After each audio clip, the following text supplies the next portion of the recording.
Provérbios 4, verso de número 13. Diz assim: retenha a instrução e não a largues. Guarda, porque ela é a tua vida. Duas coisas que precisamos saber, né? É o tema da mensagem. Duas coisas que precisamos saber. Quer dizer que eu vou falar de duas coisas que a gente precisa saber, né? E eu espero que eu seja bem sucedido nisso. Quando a Bíblia fala de instrução, de conhecimento, né, a gente sabe que o que nós temos de conhecimento, de instrução, de certo modo, determina o nosso futuro.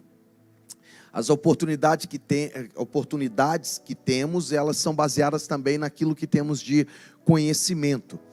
Aquilo que vamos conseguir, ou aonde vamos conseguir chegar, de certo modo, perpassa por aquilo que a gente conhece. Como a gente conhece, né? Pastor Miles, ele falava que nosso maior problema é a ignorância, porque quando nós temos o conhecimento de Deus, da palavra, da graça dele, às vezes a gente consegue ultrapassar as artimanhas de Satanás muito mais rápido, porque às vezes a gente fica preso em artimanhas do inimigo por causa da ignorância, né? E eu já falei algumas vezes aqui, e outras pessoas também, a respeito disso. Só que a ignorância não é apenas limitante para mim, mas é limitante também para a minha descendência. Então, às vezes o nosso fracasso, por vezes, não é sempre, ele ocorre como uma colheita, e não por causa de uma crise apenas. Às vezes nós não conhecemos certas coisas e escolhemos permanecer na ignorância naquilo, e nós colhemos algo no final disso. Lógico que não é uma tabela exata nesse sentido, porque todos nós vivemos e somos cercados por desafios, e a vida é muito mais complexa do que alguma coisa tão determinante assim. Mas o texto é muito claro, diz assim: retenha a instrução e não a largues. Guarda, porque ela é a tua vida. E eu queria falar de duas confissões bíblicas que são importantes e que nós precisamos saber. A primeira é saber quem Jesus é. Saber quem Jesus é fundamental para nós. Por quê? Porque se você sabe debaixo de quem você está como autoridade sobre a sua vida, se você sabe do amigo que você tem com você, se você sabe do Deus que está sobre você, se você sabe quem Ele é, a tua vida é transformada. Estou falando apenas de uma maneira religiosa, da nossa salvação, mas estou falando desse conhecimento. E essa pergunta Jesus faz aos discípulos. Mateus capítulo 16, Jesus faz essa pergunta aos apóstolos. Diz assim no verso 13, Mateus 16, verso 13.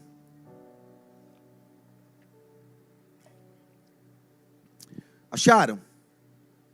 Para mim é mais fácil que eu anotei, né? Mas está lá. Indo Jesus para os lados de Cesareia de Filipe, perguntou a seus discípulos: quem diz o povo ser o Filho do Homem? Verso 14. E eles responderam: uns dizem João Batista, outros Elias, e outros Jeremias ou algum dos profetas.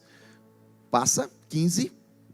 Mas vós, continuou ele, quem dizeis que eu sou? Aí Pedro, o sanguíneo, né, vai dar uma resposta. Respondendo Simão Pedro, disse: tu és o Cristo, o Filho do Deus vivo. Aleluia. Esse termo, ele é uma declaração poderosa demais para nós.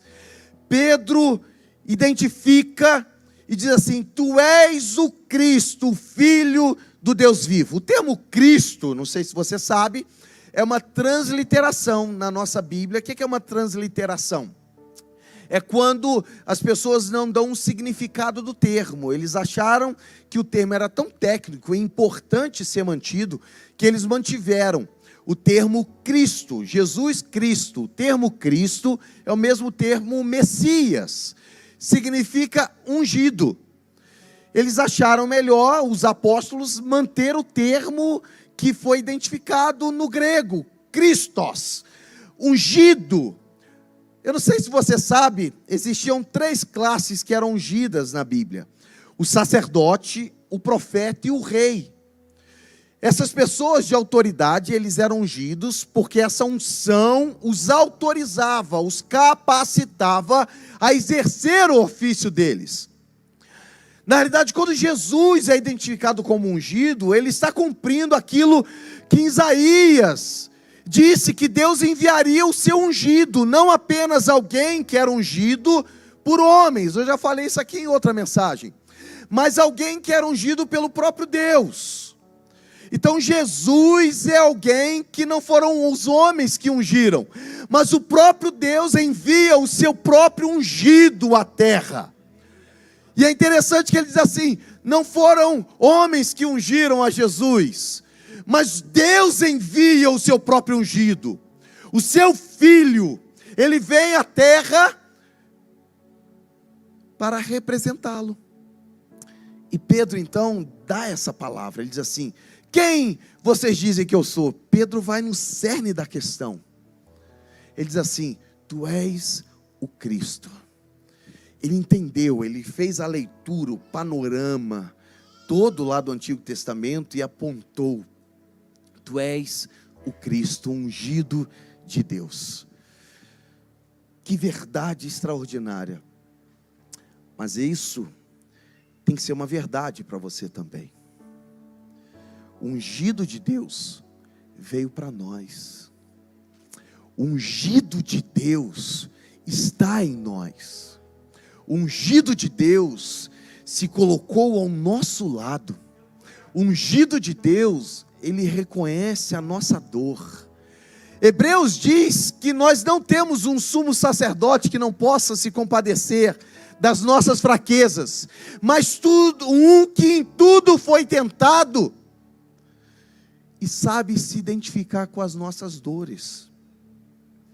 O ungido, aquele que veio da parte de Deus, o maior ungido de todos os tempos que veio se identificando comigo e com você.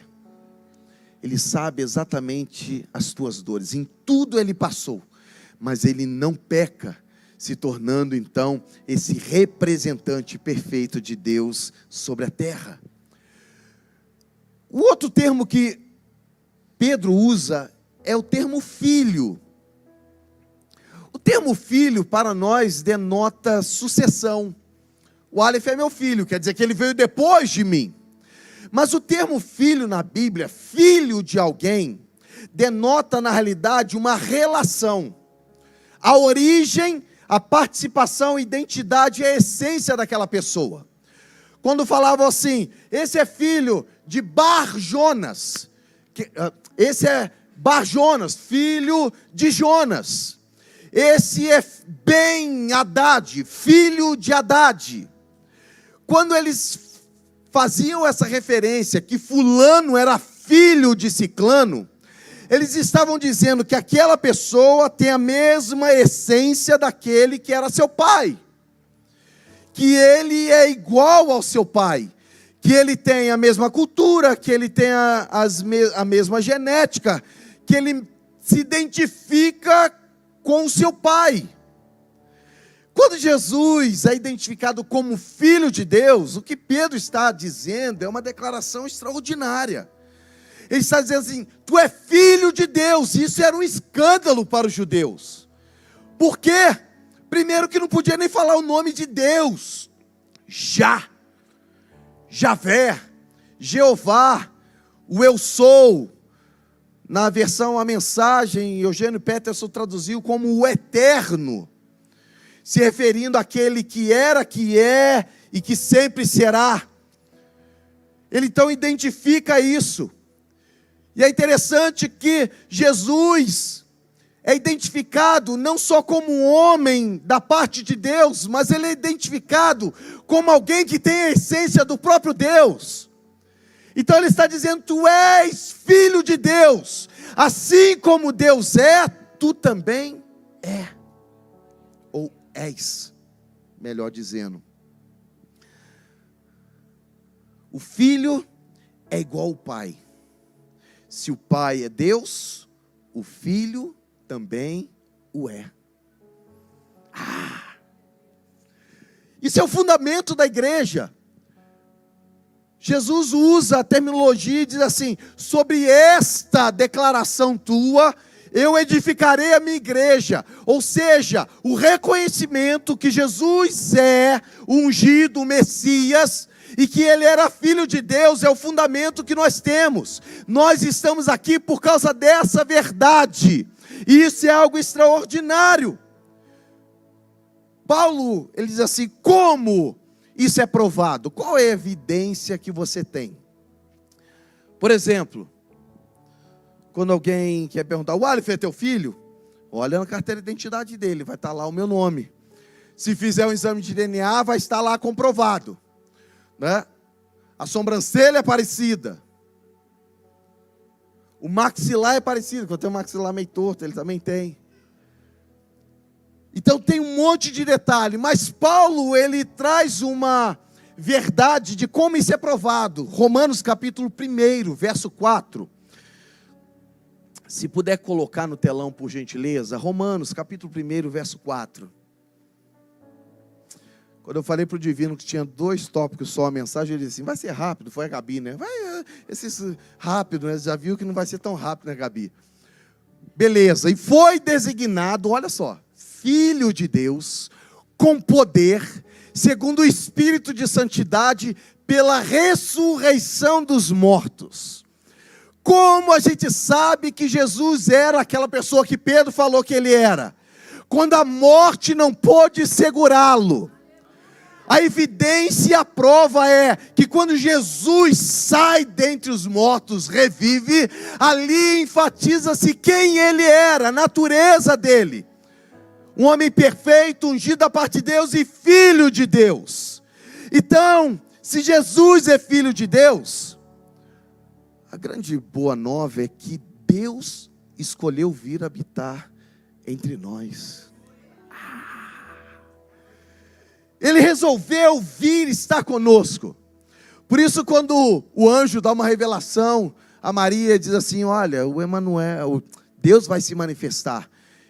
E quando você for colocar o nome dele, você vai colocar Emanuel, que quer dizer Deus conosco. Deus diz: eu amo essas pessoas, e ao amá-los, eu vou estar junto com elas. Eu quero me fazer presente na vida das pessoas.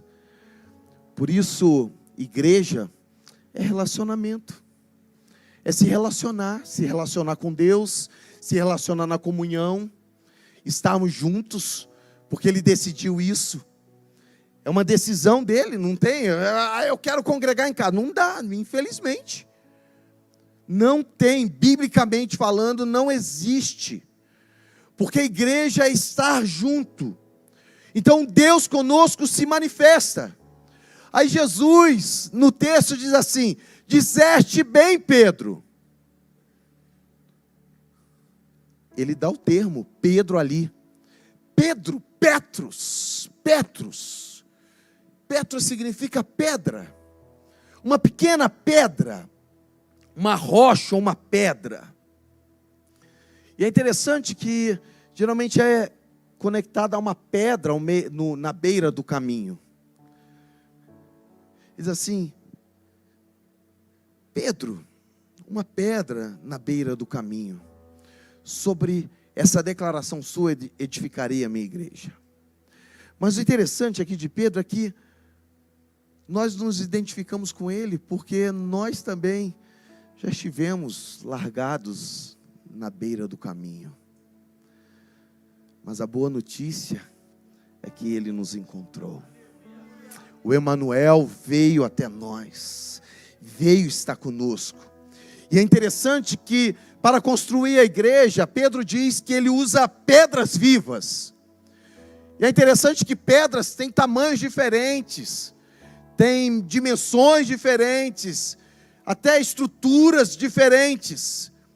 Por isso, para que uma obra seja feita com pedras, ou um palácio seja construído de pedras, essas pedras têm que ser transformadas, moldadas. E é interessante que nós que estávamos à beira do caminho, fomos achados por Ele, e Ele iniciou um processo de moldar a nossa vida. Por isso, às vezes, você está passando por algumas coisas e você sente que às vezes está sendo apertado. E é verdade, porque Ele está moldando a sua vida para o grande edifício que Ele está construindo de glorificação do nome dEle. Às vezes a gente não gosta de pressão, mas a pressão ajuda as fibras quebrarem mais rápido. Não é isso? Quando você vai cozinhar algo, você coloca na panela de pressão, porque a panela de pressão acelera o processo. Aí você lá atrás diz assim: Deus, eu quero isso, faz isso na minha vida. Aí a pressão vem, a transformação começa, e a gente começa a dizer: Senhor, o que é isso que está acontecendo? É a pressão para quebrar as fibras, para moldar a nossa vida, para transformar a nossa realidade. E aqueles que resistem a essa pressão de ser moldado, transformado, ele vai crescendo em Deus. E geralmente ele usa pessoas para moldar a gente. Relacionamentos. E quando eu falo de relacionamento, nem sempre é o prazeroso. Atos capítulo 2 diz que a igreja perseverava na oração e na comunhão. Comunhão é bom? É bom. Eu falei da pizza lá do meu cunhado a semana passada, né? Eu tive a oportunidade de fazer outra pizza no sábado, foi bem melhor, irmãos. Como é bom a gente sentar, bater papo, comer pizza, conversar, comunhão. Então por que Lucas, ao escrever Atos, coloca que eles perseveravam na comunhão? Perseveravam na comunhão. Se comunhão é bom, por que tem que ter perseverança? Por que tem que perseverar no casamento? Olha. Perseverar no casamento. Casamento é uma maravilha. Mas tem que perseverar, tem que entender o que significa amor. Porque a gente acha que amor é aquela paixão ardente. E amor é fazer coisas que às vezes você não quer, mas tem que fazer. É a transformação. Por isso é importante saber quem é Jesus, viver esse relacionamento com Ele, é viver os relacionamentos com a igreja, com as pessoas, e que às vezes nos desperta. É muito legal. Sei com quem eu falei, foi com a Mônica, sobre a etos. Etos é o costume. Por que as pessoas sentam geralmente no mesmo lugar na igreja? Nós temos uma etos. Sem, às vezes, pensar muito, nós criamos um ambiente que nós gostamos de estar, o nosso costume. Envolve luz, envolve o ar-condicionado, envolve a maneira que a gente gosta de ver, é a etos. Na sala de aula, já chegou na sala de aula assim, que você chegou perto da sua cadeira, não está o teu nome, mas você chega perto da sua cadeira e tem alguém sentado e você assim diz para ele em espírito: você não sabe que é o meu lugar? Não está o teu nome, não está nada, mas a gente senta ali, aquela pessoa senta em outro lugar, e o que ele saiu do lugar dele para sentar no teu? É a etos. E a gente forma isso na igreja também. A gente constrói na nossa mente uma maneira, o nosso costume, e toda vez que alguém chega e nos tira daquilo que a gente gosta, a gente se sente ofendido por uma coisa tão simples e tão banal, mas às vezes a pessoa não entende que aquele lugar é teu. Viver essa realidade de saber quem é Deus é também você viver esses relacionamentos desafiadores. Por isso é importante, o segundo ponto é saber quem você é. Atos capítulo 14, verso 13. Atos 14, verso 13. Paulo e Barnabé estão na primeira viagem missionária. E eles estão em Icônio. E é interessante que um milagre ocorre lá. Uma pessoa que estava enferma há muitos anos é curada por Paulo e Barnabé. E essa cura transtornou a cidade.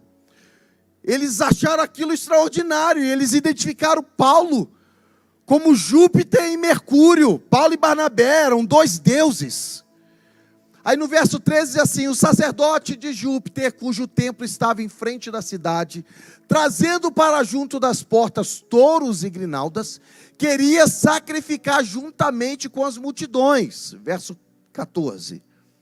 Porém, ouvindo isto, os apóstolos Barnabé e Paulo, por que está dizendo que Barnabé é apóstolo?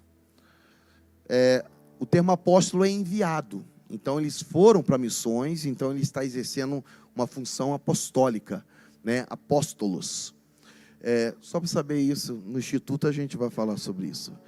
Rasgando suas vestes, saltaram para o meio da multidão e eles clamaram, pode falar: senhores, por que fazer isso?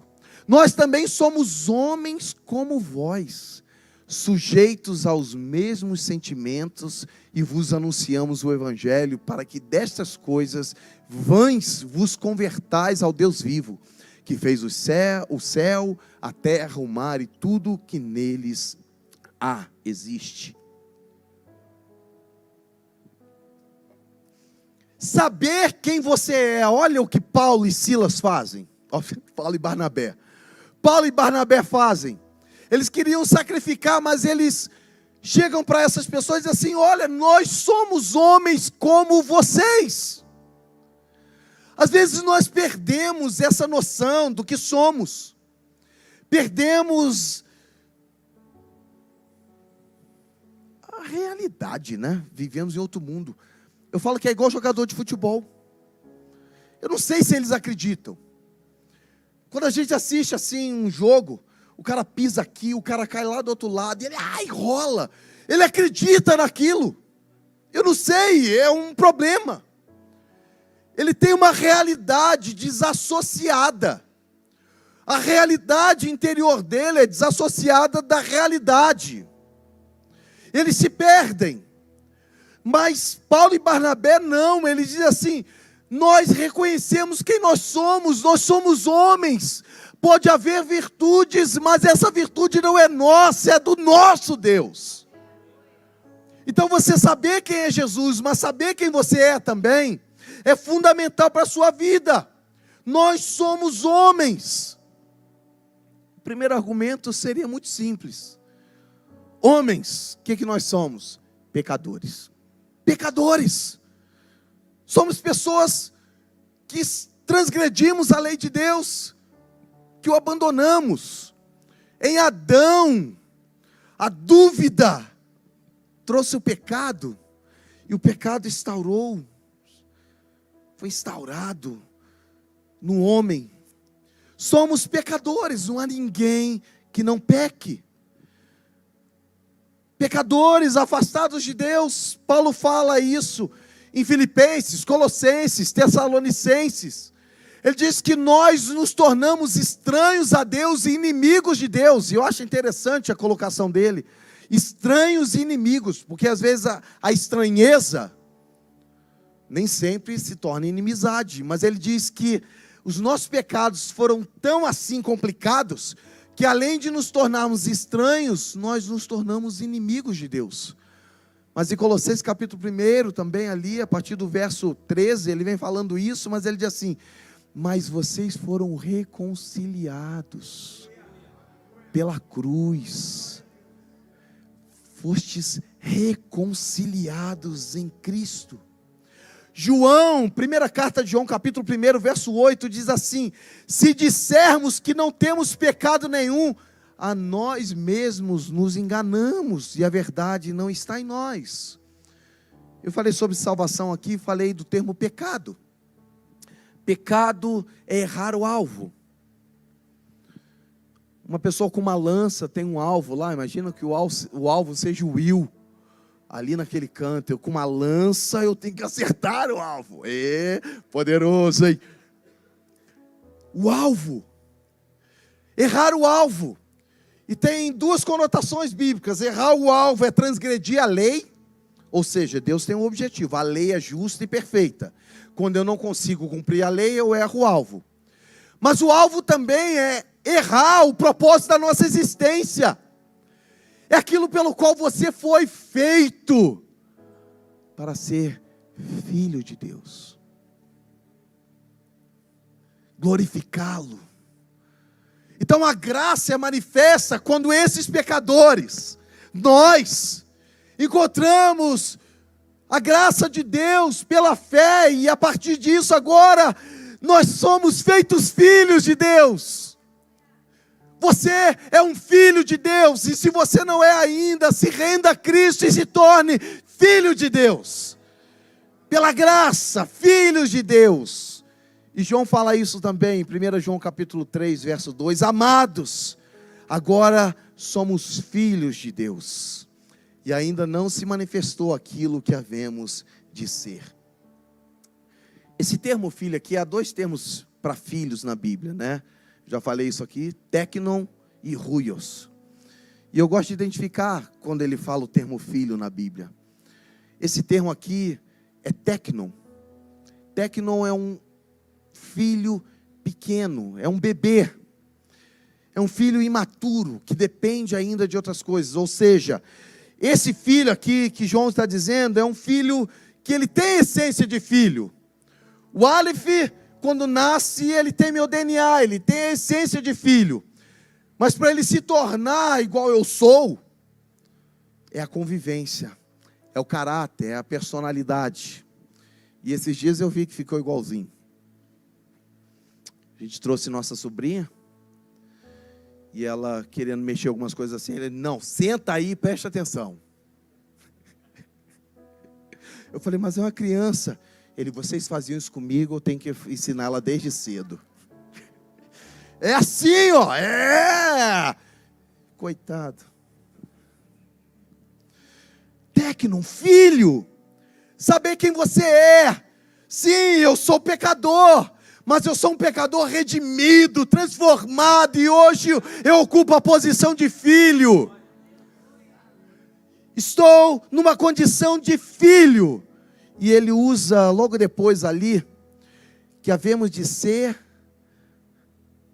manifestou que havemos de, sabemos que quando ele se manifestar, seremos semelhantes a ele. O termo semelhantes aqui é homoios, igual. Ou seja, ele está trabalhando em nós, os filhos pequenos, para que possamos crescer e ser igual ele é. Pode ser que você está buscando um monte de coisa e você quer que seja solucionado alguns problemas imediatos na sua vida, quem sabe a sua vida financeira, a sua vida emocional, mas o projeto dele não é resolver só essas coisas, é você ser como Jesus o é. O teu irmão mais velho, o teu Senhor, é um modelo pelo qual Deus está moldando a sua vida. A pressão, a transformação, quer te conduzir a ser um filho maduro de Deus, como Jesus o é. Podemos não estar da maneira que desejamos, e nem vivermos debaixo daquilo que nós queremos, mas o que Deus quer é transformar você, para que você seja aquilo que Ele planejou, igual Jesus.